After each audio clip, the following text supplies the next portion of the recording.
are a lot of our participants are planning on watching this recorded, and we totally appreciate that everybody is on their own schedules. So thank you for those who came on.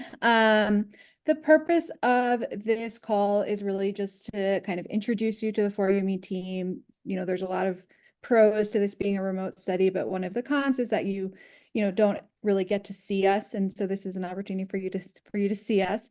We'd also like to just discuss some background about 4UMe and about the 4UMe, about the My Experiences study specifically.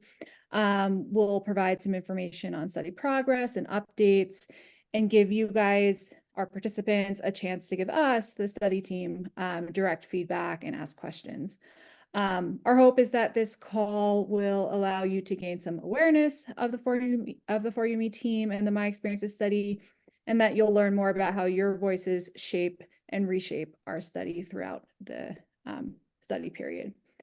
We also think that, or we've heard feedback from previous studies that hearing from other participants, suggestions, questions, feedback, benefits, your study experience going forward. So that's the hope here as well. And so I think the first thing that we will do, and just a note that, we'll have a period of time at the end for questions, comments, feedback, but you can use the chat box at any time throughout the call to, make those comments or ask questions. So I think the first thing we'll do is just a quick introduction of the 4UMe team. We'll just go around and, maybe say where we're calling in from, our role at 4UMe, and maybe what specifically we are doing in the My Experiences study. So I'll start. My name is Emma. I'm calling in from Colorado. I am the lead CRA and research scientist at 4UMe. And my role in the My Experiences study was obviously to enroll all of you guys, all of our participants. And throughout the study period, I'm kind of, having oversight over the study. So I'm kind of keeping track of adherence and what's going right, what's going wrong, and all of that. So I think we can start with Sarah, and then we'll go around. All right, thanks, Emma. Hi, everyone. I'm Sarah Gooday. I'm the lead research scientist at 4UMe. I am calling in from Nova Scotia, Canada, which is on the Atlantic Canadian coastline, and I'm the principal investigator of the My Experience study. Yeah, that's me. I'll go next. So my name is Robin Yang. I'm currently based out of Seattle, and I serve as the research analyst at 4UMe, where I do a lot of data analysis as well as handle some of the day-to-day technical aspects. Hi, everyone. I'm Alexa. I am a senior clinical research coordinator, and I'm calling in from Washington, D.C.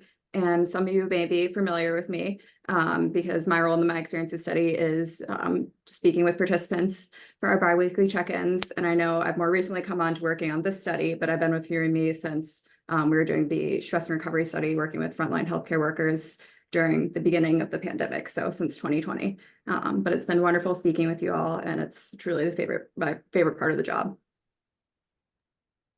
Hey everyone, my name is Christiana. Some of you may know me as your coordinator. Here at 4UMe, I'm I'm a clinical research coordinator, also our lead media outreach coordinator. So all things social media related recruitment and social media in general. Also feel free to follow us on Instagram at 4UMe_org, also on Twitter if you're ever interested in what we're up to. And yeah, I do same as Alexa. Favorite part of my job is interacting with all of you, and also do a lot of work on engaging underrepresented populations in digital research. So that's something I've had an opportunity to do a lot here that I've really enjoyed. I'll go next. Hi, everyone. My name is Diane McKenzie. I am the program manager here at 4UMe. I've been with 4UMe for about 3 years now. My role in the My Experiences study is to track the study to ensure that we have especially all of our wearable devices. So whenever there's a tech issue or a lost or replaceable device, usually I connect with the EEs and we have that exchange fulfilled for you. Thank you all for being here tonight. And my name's Stephen. I'm the co-founder and president of 4UMe, and I'm going to go in and show on some slides why we do what we do, and that will be an intro for myself and the group. So, as I think you know, For You and Me is a nonprofit organization, and it was founded somewhere around 2018, so almost 5+ years ago, to learn whether we could use smartphone apps and wearable devices to empower individuals for them to be able to self-navigate their health and conditions and wellness. Came off of a stint that I did at Apple, helping them with their health strategies, and was interested in saying, can these devices actually be built out? Can this team work to make it so that actually the person who benefits is the individual who has the device, who has the app, not where large corporations were using that information otherwise.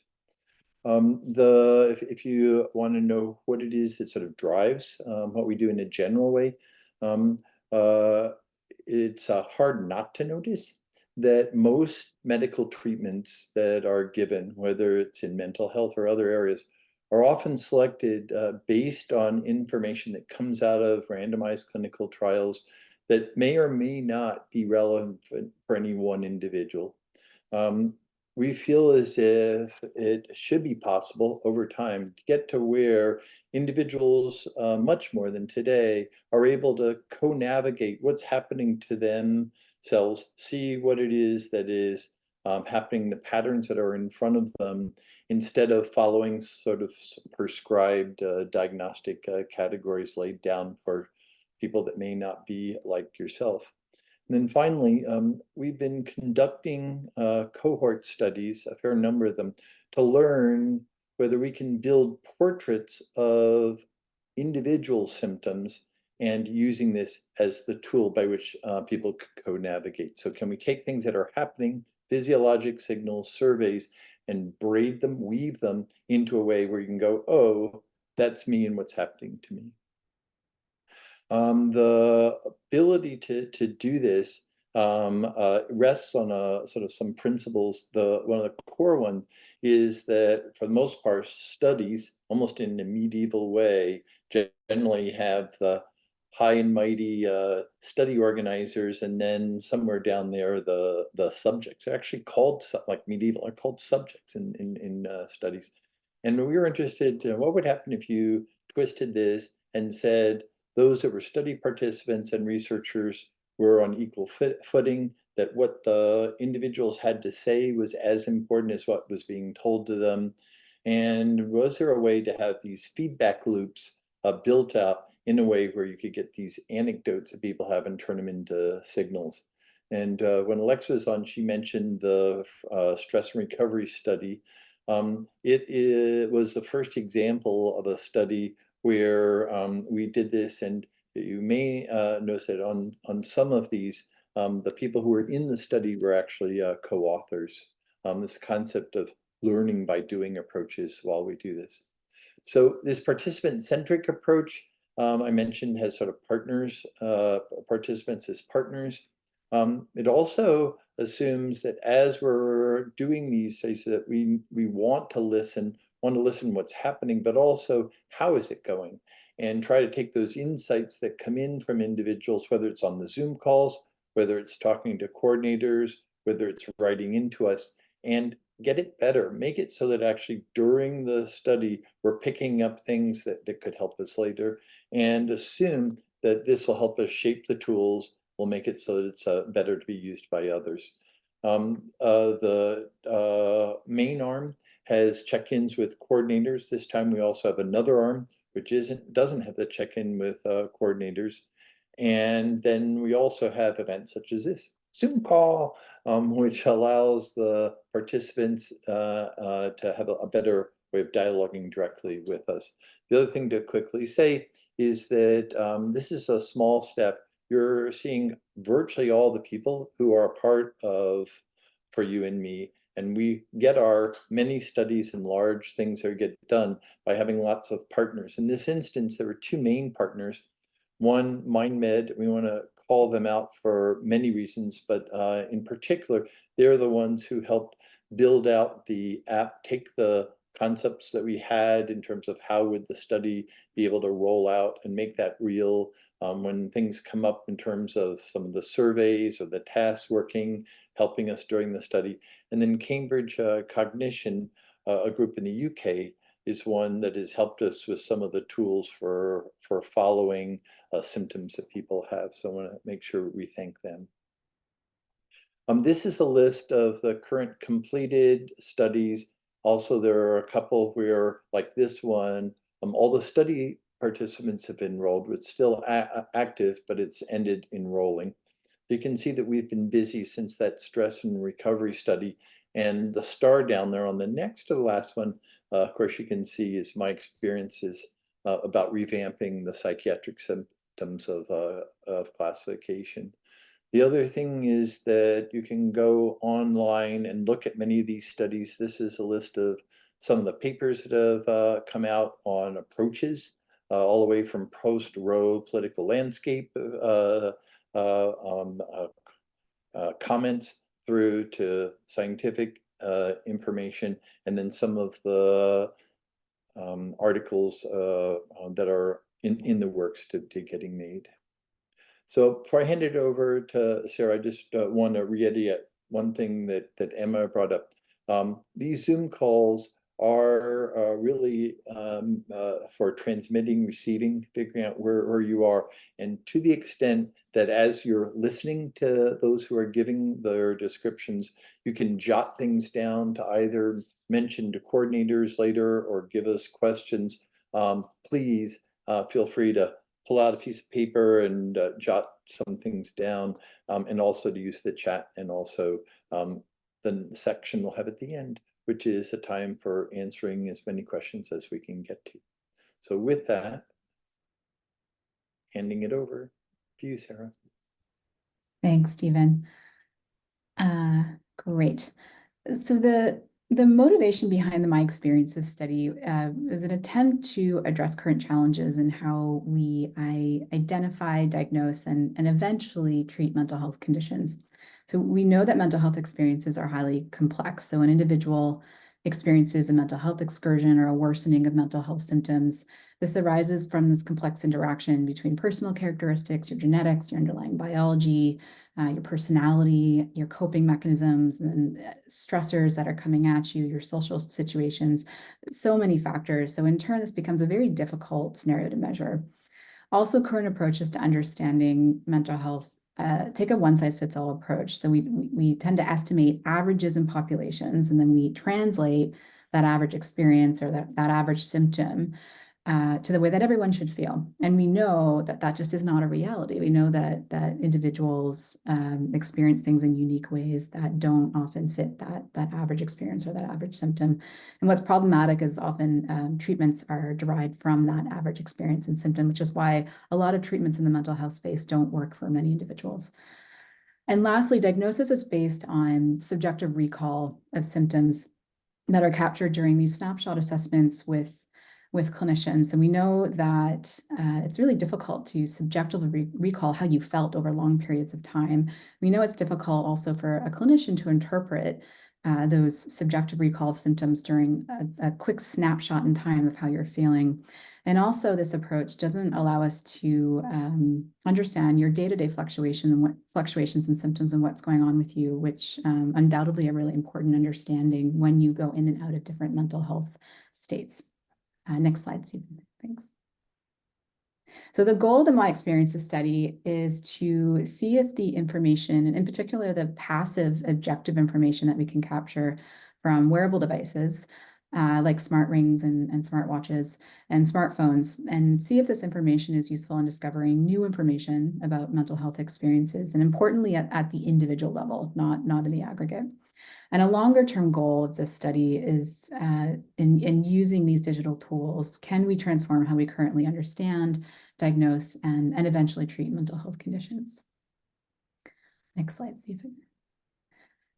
Great, and then Stephen actually highlighted this, so just briefly, again, our study partners, so MindMed was responsible for building out the study app, among many other things, and also the data flow, et cetera. Cambridge Cognition provided the CAMCOG task that I'm going to talk a little bit about, the PVT and the emotional bias task. So just to highlight that, but Stephen's already described this. We'll go to the next slide. So the opportunity in the use of remote digital health technologies that we're trying to leverage with this study is in that these tools are capable of capturing rich, semi-continuous measures of multiple domains of life. For example, your behaviors, like how well you slept, your activities throughout the day, your social activity and how you engage with others via your phone, your emotions, and also your physiology. And what we're trying to do is in leveraging in following this information, see if we can start to build out maps of your individual level day-to-day routines or patterns. And so if you go to the next slide, this will become more apparent. So this is a behaviogram which shows some of the signals that we're capturing in the My Experiences study. This is from a participant in an older study of frontline healthcare workers. This is in a nurse who was working night shifts.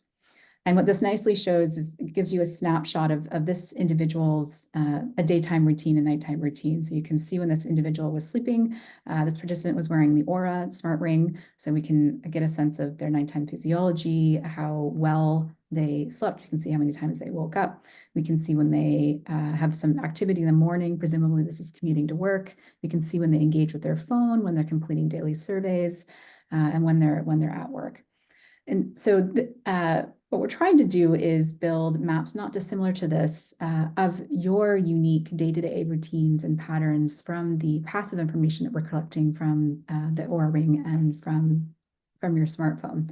And the end goal, the hope in capturing this information is if we can identify deviations or breaks in your expected normal day-to-day routine. Our hunch is that if we can identify those breaks in routines, that might give us some clues into when you might change your mental health state to a worsening of symptoms potentially, or actually also a potential improvement in symptoms. We're not sure of that yet. Next slide, Stephen. So I wanted to give you a little bit more detail into why we're asking you to complete some of the study activities. So as I mentioned, we're interested in understanding how we can leverage the passive information from the different study devices, from the Oura Ring, from your phone and app usage, and also from the accelerometer in your phone that can give us information on your daily movement. In order to make sense of this passive information, it's really useful to have anchors or what we call labels in machine learning kind of speak. So information on what's going on with you in the moment, or if there was something in particular that happened to you during the day. So when we see a deviation or a large shift in your passive signals throughout the day, it's really useful to know what's going on with you so we can understand what we're seeing in the passive information. So when we ask you to complete surveys in the app, and in particular the daily EMAs, that stands for Ecological Momentary Assessment, we're trying to get a sense of what's going on with you each day, how you're feeling, whether you had a major stressful event. We're trying to capture what activities you engaged in, and that information is very useful for validating the passive information we're capturing from you so we can make sense of it. And we know that some of these tasks are more burdensome than others and a little bit clunky. And Emma's going to talk a little bit more about that later in the presentation on some of the feedback we've gotten from you. So thank you for that, because we're always trying to make improvements to the app so that you can complete these at ease.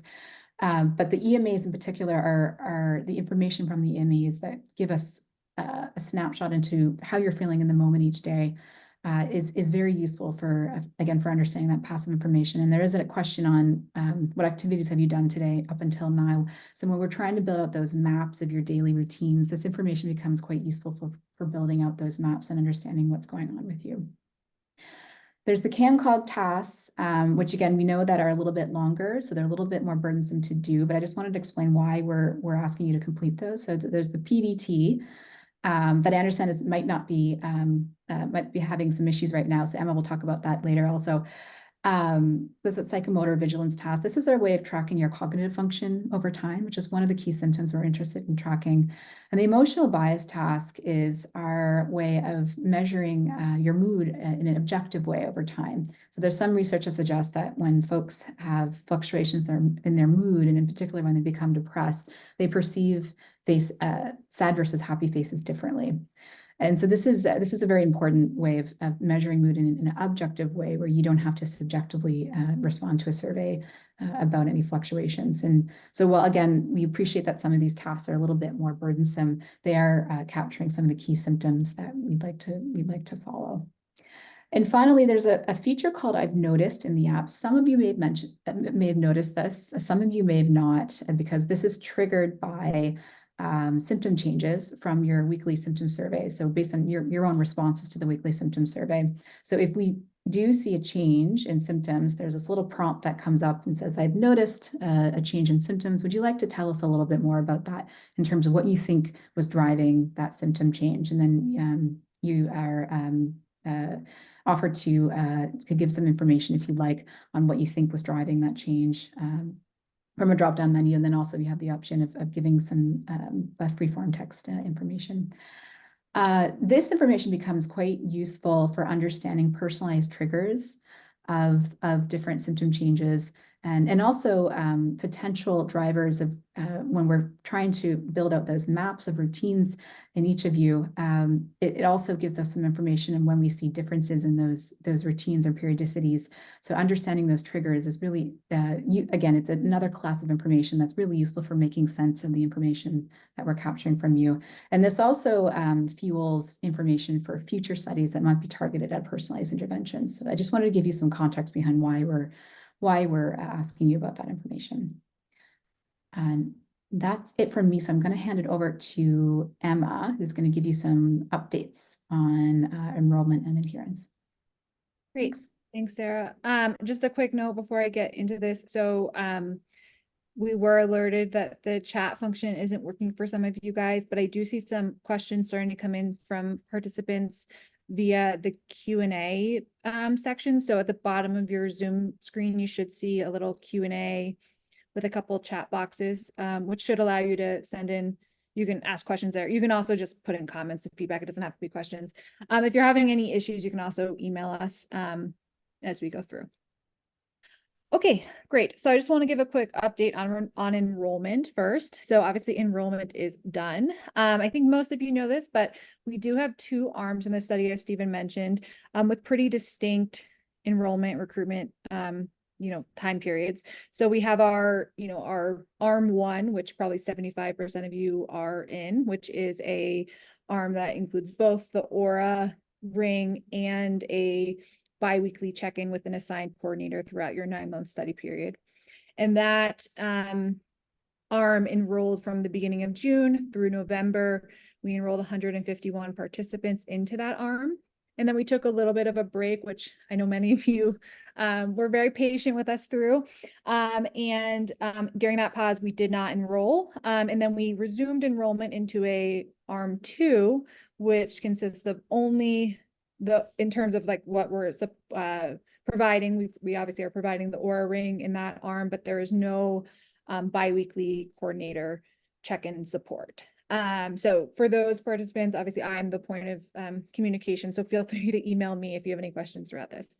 And so for arm 2, enrollment was really speedy because many of those participants kind of came through during our pause and were enrolled really quickly. So that enrollment was throughout the month of January. And in arm 2, we enrolled 55 participants. So our total enrollment, in my experiences, was 206 participants, and we enrolled for about 5.5 months from June through, or 6 months, I would say, from June through the end of January. And just quickly touch on one part of the question. One of the questions we'll address the second part later, but everybody's participation period is 9 months. So we should have our last participant out of the study no later than like the end of September. So that would mark the end of the study. Stephen, next slide. And a little bit about recruitment. I just think this is interesting. So, of our 206 participants that we enrolled, about 40% came from the Instagram ad that you guys saw, which Christiana was responsible for. And then, we had a very large of our participants come via word of mouth. So I know many of you have colleagues or roommates or even spouses in the study, which is great. And so we consider that, word of mouth. And I just kind of broke down the overall recruitment into the two arms. They are, kind of distinct. So we had the Instagram ad live and running for recruitment in arm 1, and we did not actually have it live and running for most of recruitment into arm 2. And the reason for that was because we were getting a ton of kind of current participant referrals. So most of our participants in arm 2 are, again, colleagues, friends, spouses of participants who were already in the study. And then I think it's interesting just to know a little bit about who you guys are, who your fellow participants are. So of the 206 enrolled, we kind of broke this down by a couple different categories. The first is student type. So, about 40%, a little fewer than 40%, were nursing students at the time of enrollment. 42% were undergraduate at the time of enrollment, and a little less than 20% were graduate students at the time of enrollment. In terms of the type of clinical diagnosis that any participant noted at the time of screening or enrollment, that was that question. This is based on that question that you all completed in the app when you were going through the screening process, which was, have you ever been told by a medical professional that you have, one of these 3 diagnoses? And as you know, probably some of you know, that you did not have to answer yes to that question, because as long as you passed or screened positive on the screeners after that, you were still eligible for the study. So we had 18% report that they had not been diagnosed with any of the above clinical disorders. We had a little less than 40% report that they had been diagnosed with anxiety, and a little less than 40% report that they had been diagnosed with both a mood disorder and an anxiety disorder. In terms of the age breakdown, this is kind of to be expected with the student population, but about 78% of our population falls within the age range of 18 to 25. And then our next biggest category at about 18% falls between the ages of 26 to 35. And then in terms of, gender or, how people identify, like 79–80% of our population identifies as female, 14% identify as male. And I just thought this was interesting in terms of like our geographical spread. We have, one of the fun things about being in a remote study is that you really can represent lots of different people in lots of different places. We even have Alaska represented here. What is also interesting are these little hubs of enrollment. So, we have quite a few hubs in the Midwest, and usually we tend to think that these hubs of enrollment, represent areas where there was, a lot of word of mouth. And then it's just a quick overview of adherence. So this is not the most up-to-date. This is up-to-date through February 17th. And I just want to note before we go into this, that this adherence is, pretty raw. It does not take into account, and we will acknowledge this, that there are times where you simply cannot complete the activity in question. As I think Sarah touched on, we have gotten a lot of reports over the last few days that participants have been unable to complete the PVT, the cognition test. We are aware of that, and we are actively working to fix that. And, so a note on this is that these numbers don't take that into account, and we are totally aware of that. And we understand that, some of this is based on our limitations in our app. So, the Oura Ring adherence, really great. I would say the only note on that is just to keep it up. If you're having any ring issues, or if you ever do have a ring issue, you should definitely let us know. We can always work with you to fix that or replace a ring, or, as Diane said, any of that. And then I'll just skip over the 2 daily activities and go to the cognition task, which again, I know that there have been some limitations on our side. I know we have had reports of, participants trying to do these tasks at times and not being able to. And again, we know that right now there's a study-wide issue with the PBT, which we are working on. And those adherences lay, around 60 to 70%. The weekly symptom survey, which you complete once a week, you're doing a really good job at completing that. And then, we go to the 2 daily activities that you're seeing every day, which is the daily stress survey and then the daily EMA. And, what we can see here is the daily stress survey completion rate is around 50%, a little higher than 50% for both study arms. And we see, that the daily EMA adherence is quite a bit lower. And I just want to note that we have had a lot of feedback about the daily EMA. Obviously we wanted to know what is going on here. Why are they so different? And, a lot of the feedback we've received from participants is really based around the convenience and the timing of that task. And we know, again, that, we purposely chose busy people who are enrolled in classes and have a lot going on. We know that there have been limitations and that a lot of you have been trying to complete it and haven't gotten to it, have totally missed it. We know that some of you have had issues with your notifications.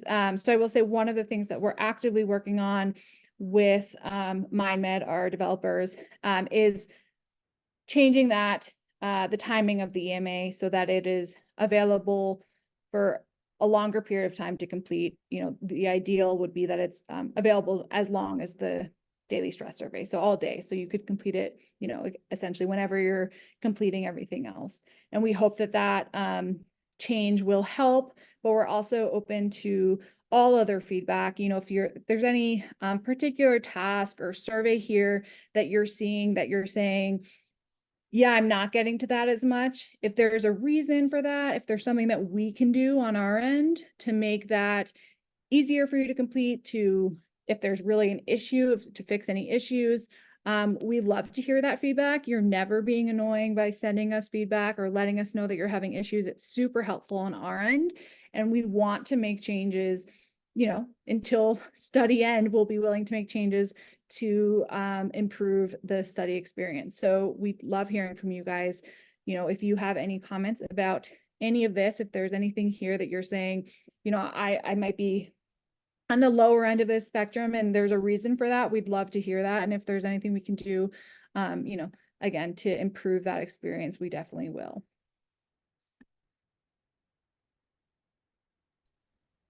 Awesome. So yeah, I can go ahead and dive into some of the data updates here. It's important to us that you guys get to see your data. I know there's this screen on the app that lets you see some of it, but we also wanted to showcase some of the things that we see as well.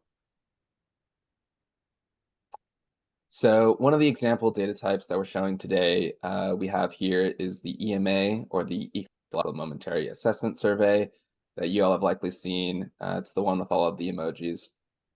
And here's one individual's data on their mood over time. So we'll call them participant A. And you can see that this individual did a great job of responding to the survey, and their mood seemed to stay pretty positive throughout their time in the study so far. A spike into the very positive, and there were some negative spikes in there as well. You can go to the next slide. And then, so moving on to participant B, we have another individual that stayed pretty positive, but had a really clear dip into the negative mood at a certain point in time. And the general mood of these individuals, and especially when there are spikes that go up and down, is really interesting to us because it gives us the opportunity to take a deeper dive into these moments in time, into not only their mood, but other data categories as well, to look for a reason why, and see if we can find if there are any other physiological or psychological factors that are causing this impact on their mood, or any of the other measures that we see. And then in the next slide, we have participant C, where there aren't as many responses to the EMA data, which makes it a little harder to find any patterns. But in general, this looks like someone that stayed rather positive, which I hope is and continues to be the case. And then so here is a new data type, which is responses to the weekly symptom survey. So this is all data for one individual, and you can see the symptoms on the left, the y-axis, and their answers are represented by either a blue dot for a yes or a red dot for a no, with each new response to the survey that they gave. So for this individual in particular, they again did a great job of responding to the survey. And we can see that they responded yes to having a low mood every week. They responded yes to having anxiety every week except for one. And these responses to the surveys are really unique to every single person. But having data like this really helps us with providing questions for us to answer. Like, what was different in the week that they didn't have anxiety? How did having trouble sleeping this week impact their next week? So there's a lot that can be done just from one individual's data. And then onto this next individual, the responses are a little sparser and spread out, which can make, again, this exercise hard when identifying patterns. So I know it's a pain to do sometimes, and there's a lot of them, and sometimes you can't fill all of them out. But again, we would highly encourage everyone to do their best in getting these surveys done, as it helps a lot when we analyze the data for all of these patterns.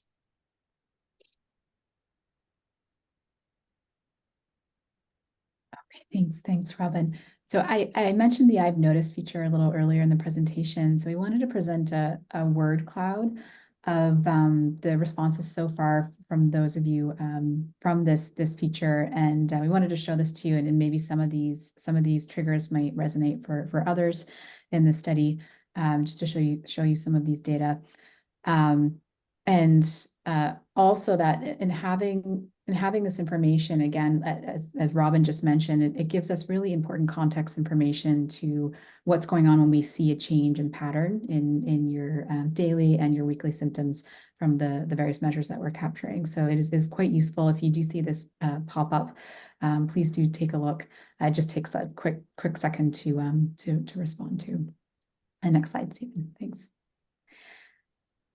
So we've just presented some preliminary results from the study. The study's still ongoing, so it's very descriptive.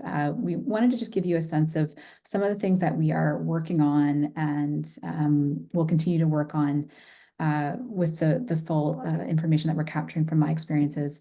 And so Stephen alluded to one of the motivations at 4UME. Another underlying objective of the My Experiences study is to see if we capture symptoms the way that we are in the My Experiences study at much higher resolution and looking at day-to-day fluctuations and patterns. We're interested in looking at what do different symptoms look like at the individual level across folks with different mental health diagnoses, like folks with a mood disorder versus an anxiety disorder. And we're interested in seeing whether symptoms and experiences, when you look at them this way, do they map onto how we currently define different mental health diagnoses based on the DSM, which is along the Diagnostic and Statistical Manual of Psychological Disorders, which has these rigid criteria, categorical criteria of defining certain conditions. So our hunch is that when we look at information from remote digital health tools in this way, that we might actually see a different picture from how we currently define diagnoses. We're also exploring different machine learning techniques. So we work with a number of different machine learning and AI specialists who are building out really interesting techniques that one of these is to potentially identify periodicities in the information that we're collecting from the study devices. And as I alluded to earlier in the presentation, we're trying to find out whether we can find breaks in these periodicities using these analytic tools and see if these breaks and periodicities are associated with changes in mental health state. And then lastly, this ties in again to that I've noticed feature, can we identify individual level drivers of periodicity change and hopefully in turn mental health state change. So these are things that we're working on. Anytime that we make progress or publish a paper, we post that on the study website. So do stay tuned. We'll try to keep you updated on progress. Thanks, Stephen. So I just want to give an update really quick on the optional hair cortisol subarm. So some of you may remember from way back when you consented either agreeing or not agreeing to do the hair cortisol subarm. And if you did agree to it, then your coordinator should have discussed it with you and just confirmed that you're still interested. But this, don't worry, it's just a snippet of the directions, but we will be sending out the hair collection kits within the next week or two at most. And Christiana and I will keep you posted. So if you have agreed to this and then confirmed, we'll be sending out those hair collection kits, and you'll be getting, I have some of the stuff here that are coming from me, a comb, some alligator clips. And you'll just basically be taking a tiny section of your hair from the crown of your head. And we're providing very explicit directions, so don't worry. But that being said, if you have not discussed this with your coordinator and you're not sure if you agreed to it on the consent or you just think you didn't and you are interested in providing a hair sample, then please let myself or Christiana know, and we can absolutely get you a hair collection kit, and you can participate as well.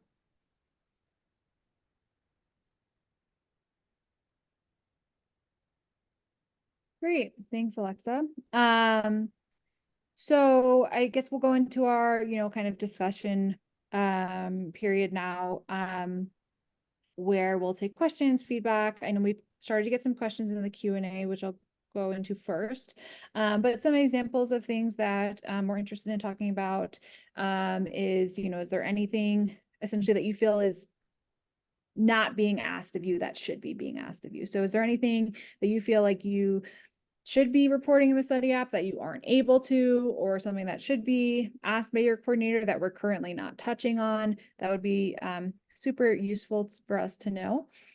And I kind of touched on question 2 a little bit, which is, do you have any feedback on what could make, wearing your ring or completing the different activities on your study app easier for you? Is there anything that we can do on our end to, kind of facilitate your participation in this study?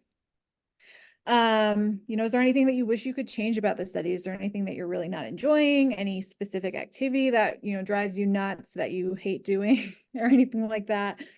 And, lastly, is there anything that you, wish you could discuss with other participants in this study?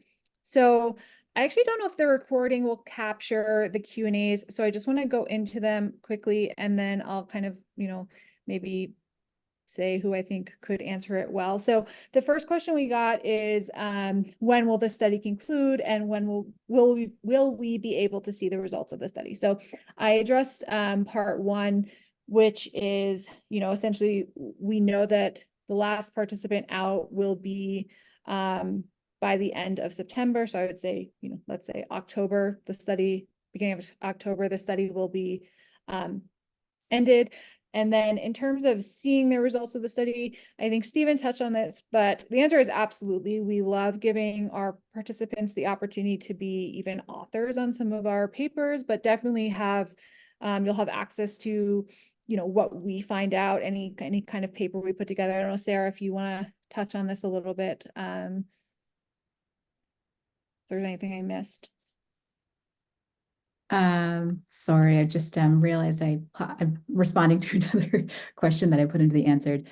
Yeah, so just to add, so we are, as I mentioned, we're working on ongoing analysis of the study data, and we, even though the study's not completed, we'll continue to work on that. But there's going to be probably several papers and different articles that come from this study that will continue to come out for the next several years, really.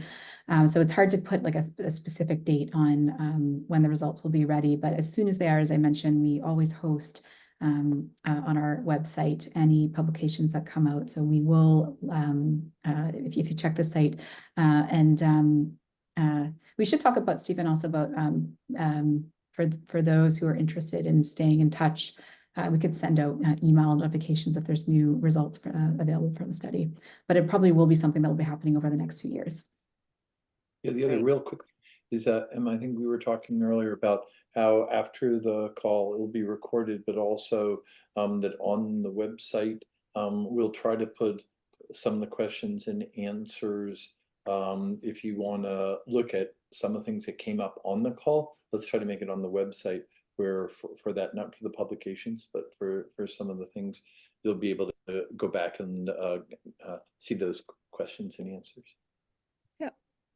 Great. And then let's go to, we had a participant ask, where is the iNotice feature, which is on us. We have clearly not done a good job letting you know that. Christiana, do you want to take this on and kind of describe where someone could find that on the app? Yeah, so with the emotional momentary assessments, those EMAs that you receive and you kind of answer how you're feeling in the moment. If you're answering or with the stress surveys, if your answer shift, so we notice a pattern where there's maybe more stress in your day, there's a change in how you've been answering your surveys. The I've Noticed feature will pop up and kind of ask if you're interested in answering more questions about those stress changes. Then it'll prompt additional surveys that kind of ask where you're able to let us know what was the key or the change behind those stressors. Hope that I answered that correctly. Yeah, and I Yeah. just want to make a quick note, as I've mentioned a couple times, and as obviously some of our participants know, our participants who, were most recently enrolled in ARM2 don't have the opportunity to have these, biweekly conversations with their coordinators. And this is probably on me, but the iNoticed feature is probably especially important in that ARM because you aren't getting the chance to report those things on a biweekly basis on a phone conversation. So anybody in that ARM who has any questions about it, definitely feel free to reach out to me after the call. But hopefully Sorry, Emma. I just wanted to add, just to clarify that that feature, again, it's not something that will show up daily or on a schedule. So it's you can think of it as a personalized feature. So it's based on your responses to the various surveys and whether there's a change that Christiana had mentioned. So it is something that will pop up only for some of you, and the frequency at which depends on how often your symptoms are changing over time. So it's something that you can't just go into the app and find. I just wanted to clarify that. And, obviously part of this ties into probably, the difficulty some of you have had completing the EMAs to begin with, which might be why some of you are not seeing this. So, hopefully this change that we, really are working on making and, hope to put into action in the next couple of weeks, essentially extending the time period at which the EMA is available to all of you. Hopefully that will help, both allow you to complete the EMAs at a, more frequently, but also probably will allow you guys to see this question more if you haven't seen it. Okay, let's go to, well, I know Alexa answered one of these questions, so I'll just touch on it again. I don't know if these are shown on the recording. So we had a participant ask about the cortisol subarm and know that they hadn't discussed it yet with their coordinator. So if this isn't something that you have had the chance to discuss with your coordinator and it is something that you're interested in, definitely feel free to reach out to your coordinator after the call. We definitely have spaces open in that subarm if you're interested in participating. But I think in the coordinator arm, not in the other arm, right? Right. So to participate in the hair cortisol subarm, you do need to be a participant in arm 1. So not the group that was most recently enrolled in January, the ones who were enrolled at the end of 2023. But feel free to, if you're unsure about that or you don't know what arm you're in or anything like that, feel free to just reach out. Again, I know that I've had some people say, oh, I'm so sorry I'm bothering you. I know we've had people say that to their coordinators, and you're never bothering us. We always appreciate hearing from you. If you have questions, definitely, hopefully part of this Zoom call is that you will feel maybe more comfortable asking and know that you're not ever bothering us. We love to hear from you. And then our final question we've gotten in the Q&A section is, when the EMAs, the momentary surveys ask what I've been doing, why are the options so limited? And I think Sarah, the expert on the EMAs, can take this. Yeah, this is a great question. So we try to design the EMAs so that they're brief and easy to complete, even though we know that they aren't. They're often inconvenient. et cetera. And so I think I expect you're referring to, there's the question about activities that you've engaged with during the day. And so we didn't want to make that list too overwhelming to participants so as to prevent them from wanting to respond to that. But I do think and hope that there is an other category and an ability to put in your own responses. There might not be an option, a free-form text option. If there isn't, there should be. And I hope that might enable you to offer more information if you want to give that, which would be great. Of course, anytime that you want to offer more information is great. So I hope that answered that question. So I think the take away for that that I think Sarah, you said is let's look and see whether we can put in a free text for other, or at least a Yeah, box. if it's not there already, yeah. You may The be bottom line on that is there's probably quite a few changes coming on the EMAs thanks to your guys' feedback, which will hopefully be a good thing for everybody. But as that is in progress, feel free to send any additional feedback or questions about it or things that you think might help us, make those better along to us, after this call. So I think that was our last question in the Q&A section. I just want to, Alexa, Christiana, have you guys received any questions or feedback over the last week that you would like to address? No, I have not received any questions, but of course, feel free to add more questions in the Q&A section. Likewise, nothing specific, just about the PBT, which we already addressed.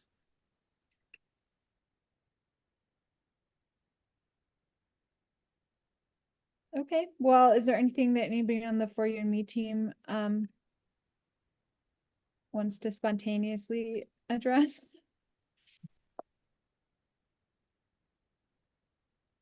Okay, great. Well, again, we so appreciate those of you who were able to join live, even for a part of this.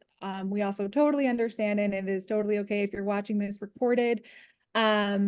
And if you are on this call, or if you are watching this recorded, if you have any questions specific to the Zoom call, you can definitely reach out again to us after. And, if you think of any questions or any feedback that you'd like to give, now that we've gone through the call, again, feel free to send along to your coordinator or to me specifically. But I think that's it for us.